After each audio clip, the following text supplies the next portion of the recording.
2079 असार 6 मा भर्चुअल माध्यमबाट हुने नेपाल भुटान द्विपक्षीय व्यापार वार्तामा नेपालको तर्फबाट भाग लिन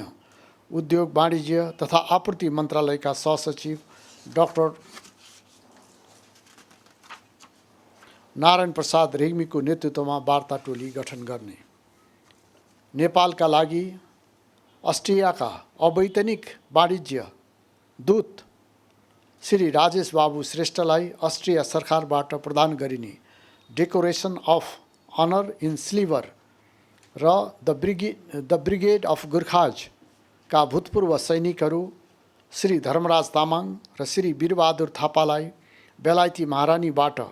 प्रदान गरिने ब्रिटिस इम्पायर मेडल पदक ग्रहण गर्न स्वीकृति दिने, नेपाल रेडक्रस सोसाइटीका साधारण सदस्यहरू मध्येबाट प्रा सुदर्शन प्रसाद नेपालको अध्यक्षतामा 3 महिनाको लागि एक तदर्थ समिति गठन गर्ने, नेपाल सरकार र बेलायत सरकारको बीचको द्विपक्षीय श्रम सम्झौता स्वीकृत गर्ने,